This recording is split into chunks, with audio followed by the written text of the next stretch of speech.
Ndakaenda kumba kwa Sekuru ndedzana mushure mekunga tiri kunyatsosanzwisana namai mukugara inini ndiro munhu akanga akamborowa akadzoka pasi saka ndaiti pamwe pacho ndikabudawo ndonona paushika ndikasvikawo usiku mai aibatikana nazvo inguva idzo unosvika chidini tichinetsana nenyaya yetime yekusvika pamwe pandazozviona kuti but inini ndoda kusvika rini ndichiramba ndichidini ndichirarama upenyu hwakadai ndichiti ndikabuda wedha ndadii kana kuti ndadini mai angu anga asingazvinzwisisi anangobhirivha kuti pese peinobuda unenge usina kufamba zvakanaka.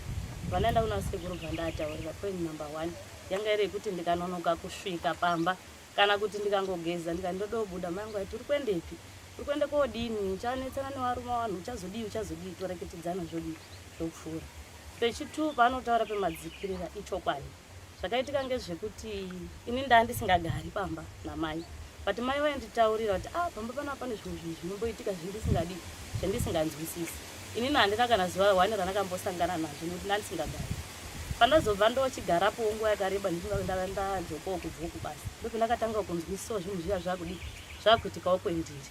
Day 1 pamwe pacho ndaingorota inini handizivi kuti kana tichitendera kuti kune munhu tinonzi kurota pamwe pacho ndaita zvikurota pamwe pacho pandonyatsotaura paangaziva anga ari masikati ndandakarara pamvura namama wangu takagara but ndakaskrima zvezvo zvekuti ndakagwina iwo wakandimutsa wakati chii kati apana kupedzi ndandirota anodi anakuwaudza kuti ndanichiroti asi ndakavataurira ndopega paanoziva but pamwe pese kumashure ndaingoti ndikarara pamwe pacho ndaigona ngoti ndichirara kusvika kuchiedza ndichingodetembwa nemufuko wangu nevanhu vandisingazivi pandaenda vandanotaurira Sekuru akati chinoda kuti popotowo chibatsiro pamwe pacho inhau zvaitika pamba zvaonekwa namai kufanana nekuti ini ndazovepowo pamba pakangomuka paine jecha padhora riri musaga pangobva ati uye unewo zviri panapa chii pamba pamuka paine jecha kati ama munofumidzira kuti zvinhu zvirimbobvepi zvirikonzerwa nei akati handizivi dzisira ngekwekuti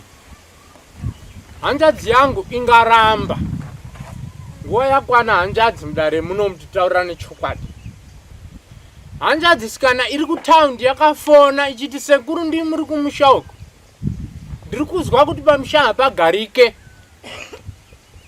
Iye nehanzvadzi yangu yatombochemera kune munin'ina muzukuru nerimwe divi auya achibvunza kuti Sekuru mumusha mwenu muri kuitika zvakati.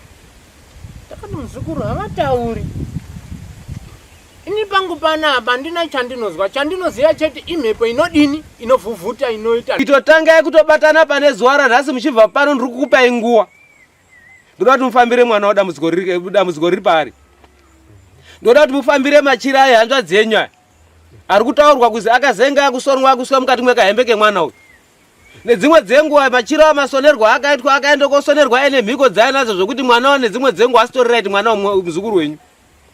End of the day uchazotonga makutotambudzika naye. Mwana wakazenga apinda mumaoko mwabereki ake pachazenge pane dambudziko rekuti zvichaitika akumusha kwake wabereki wake wacho wakubvise pfuma zvichitonga zvakanaka wachiziva kuti wane nyaya yakabereka kumusana wachibvise pfuma muchipedza kutambira muchazenge makupindura mibvunzo chazobva mukati mwemaoko abereke mwana pamusoro pezviri kuitwa ngehanzvadzi dzenyu pamusoro pake uyu.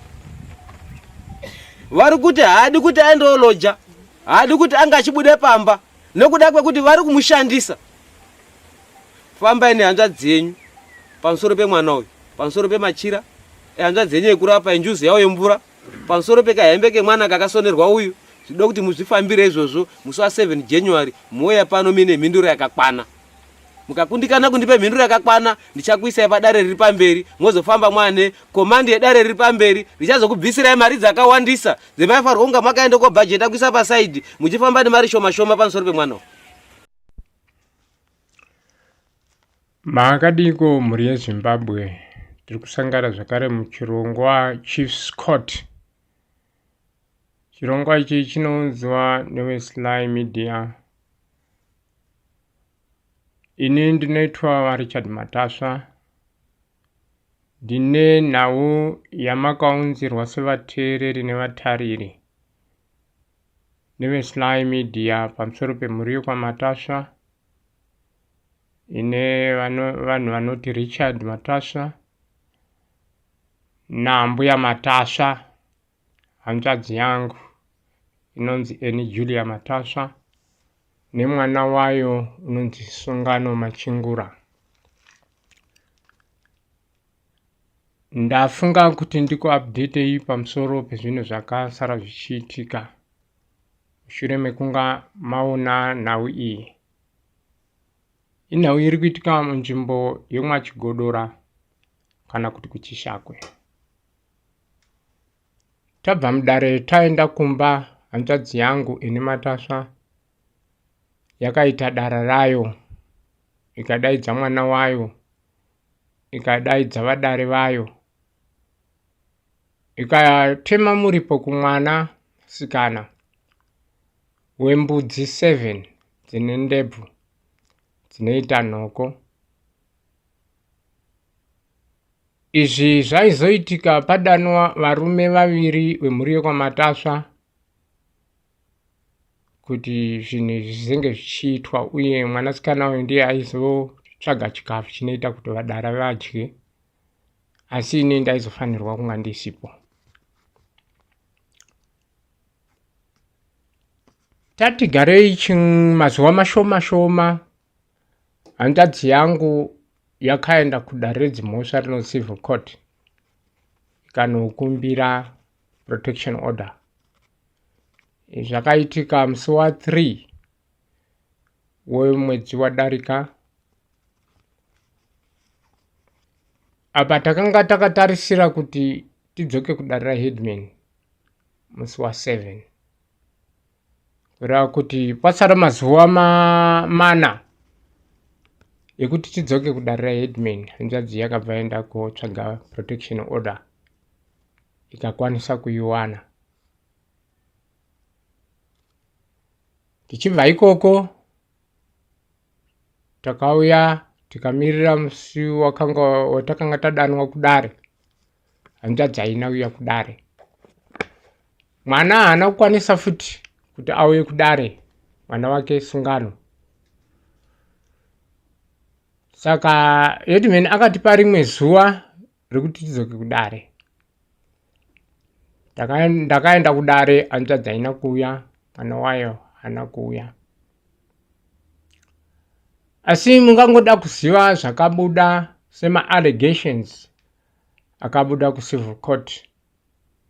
Kucivil court kwakabuda nyaya inoti ini ndinotuka hanzvadzi, ndinoiharasa.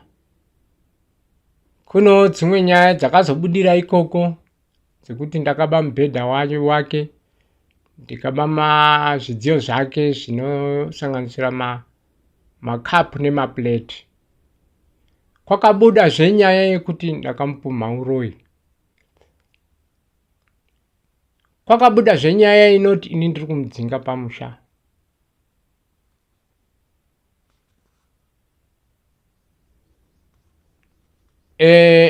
Nyaya idzi dzese dzataurwa kudaro, mutongi akavarayira kuti dzimwe dzenyaya idzi dzinotongwa mudare recommunity court. Uyezve ndichienda kucivil court nehanzvadzi ndakanga ndazivisawo Headman kuti azive kuti ndo chimiro chapo. Saka Headman wakakwanisa kuti asvetse muromo wake murunyorwa rwaakandipa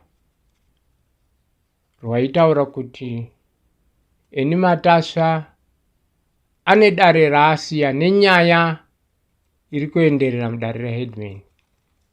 Saka anosungirirwa kudzoka kudare iroro, kunova ndiko kwandipa kunyinyuta kuti sei asi kuuya kudare.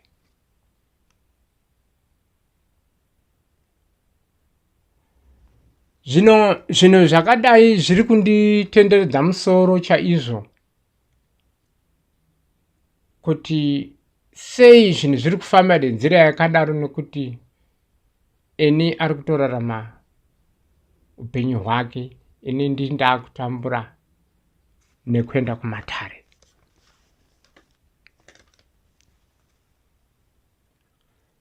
Kune mibvunzo iri kubvunzwa navanhu pamusoro penyaya iyi,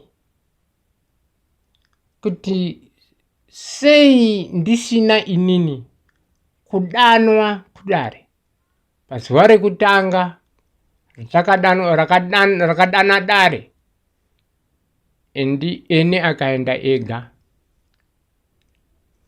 Mushure mezvo dare zvakare rakazondidana raakutaura kuti ndashora dare nekusauya kudare. Mubvunzo wendakabvunzwa nevamwe vanhu. Kunyange nyaya iyi dare rakagadzirisa rega, isina kutongwa, isina kuzoita mhosva, asi zvakaitika, kureva kuti pane zvakanga zvaakuvhiringidza. Saka nhasi uno mubvunzo unongoramba uripo ndewekuti zviri kufamba sei kuti eni arege kuende kudare. Inyaya yeprotection order here yaakaita, kana kuti chingave chii? Vateereri mungada kuziya matare aripo ari kubata mukati mwanyaya iyoyi. Pane dare remusha rinotungamirirwa neni Richard Matasva, riri kuzvidzwa naeni. Kune dare rinonzi community court rinotungamirirwa naHeadman Chengetai Chigodora. Iro ndiri kufungidzira kuti eni ari kurizvidza. Kune dare raMajor Street recivil court. Mukati mematare aya ane zviga zvakasiyana siyana, zvose zvinokosha. Ndingakupai mufananidzo yekuti eni ari kugara mustendi inoti Richard Matasva, yandakaita inherit kubva kuna baba vangu. Asi une chimiro chake nenyaya dzake dzandiri kugadzirisa, iye achiramba achikakata, achimhanya kurwira ivhu nokuti mwana waGabriel. Saka eni anozvitora sokuti ndiye ega ane kodzero pavana vaGabriel wese, asi nyaya yake iyo iri mukati mwemaoko angu. Kune dare recommunity court raHeadman Chigodora iri, eni anonzi atsvage mari yekufambira mwana wake, asi eni handisi kuona ari pazviri. Ari kutsvaga dzimwe nzira dzekusunga inini maoko sababa wemusha, nekusunga makumbo sababa wemusha, nekutsvaga kwake protection order iyo inoita kuti zviome kuti tigare pasi titaure sehanzvadzi nehanzvadzi. Asi dare raHeadman riri kuti endai muisa musoro pamwe chete, muone kuti mwana agadziriswa nhunha dzake. Fambirai mwana, hanzvadzikomana nehanzvadzisikana. Taona eni achimhanya protection order, achiona sekuti kurapisa mwana wake kuchorwa kwekodzero dzake.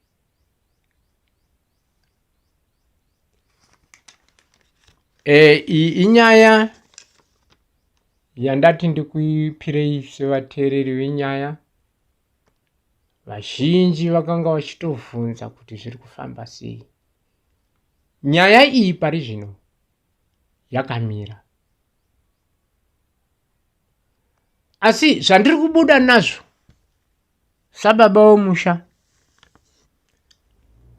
ndiri kuona kuti kuzvidza kuri kuita eni matare matatu endataura aya. Eni ane paakatsika, ndingamupai mufananidzo wedare rekoti. Eni ataura nenyaya yekuti ari kunzi muroi ndini. Dare rakamuti anomhangara kucriminal court. Eni haasati aenda nenyaya iyi kunomhangara.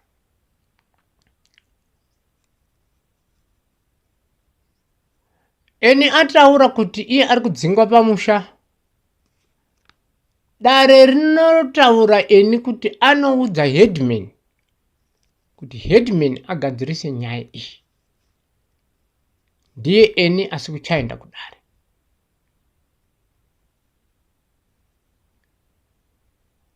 Chandingati hachina kuti batwei chaida kuenda futi kucriminal court. Inyaya yezve anotaura izvi kuti akabirwa neni zvinoti mupedha nemabhuredi ake.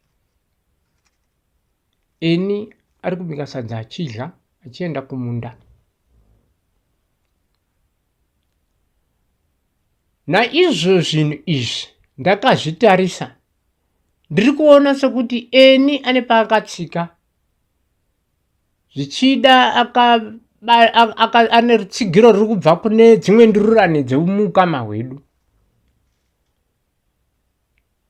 Ndichionazve anokwanisa kunga aine vanhu vanongomuudza kuti iwe uri wedu, vanhuwo vane simba rawainaro, kana kuvatungamiri chaizvo vari mukati mwenzvimbo.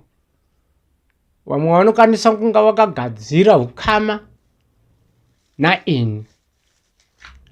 Ndinotendera amai vangu vasati vafa, vanotaura kuti eni ari kuita chisepe nemasabhuku omuchenjere mhuri yeZimbabwe. Nyaya dziri kutaura eni haana kuzvimisira kuti dzitongwe pane ripi dare zvaro kutanga remusha kusvika pana rasabhuku. Eni ane mushandiro waari kuita wekuti ini ndioneke ndiine mhosva. Eni ari kugadzira nyaya pandiri kuti zvizobuda zviri kumajera nekuma protection order neku violation of human rights.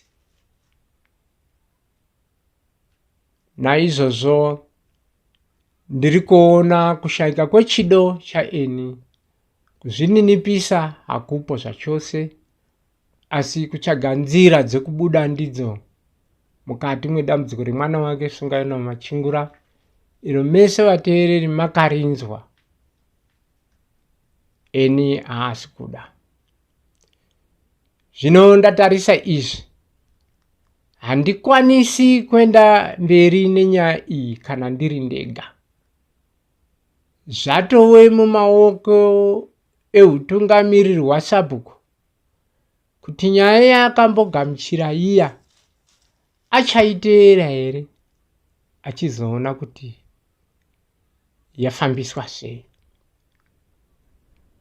Neniniwo ndiri kuti pari zvino handina simba rekurambidza huku kudya mazai ayo. Simba iroro handina.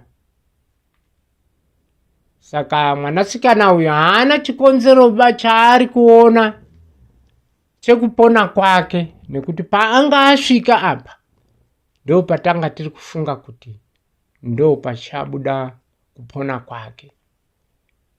Chikonzero chiri kuita kuti mwana asauye kumatare, mwana akachikidzirwa nerufu. Izvi zvinhu zvandakaongorora ndikazviona zviri zvechokwadi. Zvimwe zvinhu zvaitaurwa namashoko aitaurwa neshamwari dzaeni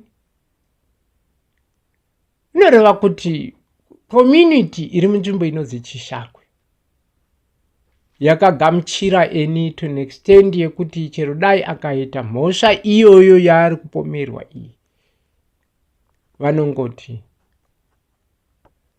mafuta engozi. Saka ndo mashoko endakuvigirai pazuva ranhasi. asi ndinoguma pakuti handina simba rekurambidza huku kudya mazai ayo. Ndinokutendai vateereri, ndinotenda veSly Media vakabudisa chirongwa ichi. Ndinoda kutenda zvedare kuti parakanga rafamba nenyaya iyi rakafamba zvakanaka, asi pataari nayo manje pane mibvunzo kuti chii chamisa nyaya iyi. Ndinokutendai muine zuva rakanaka. Ndine Richard Matasva.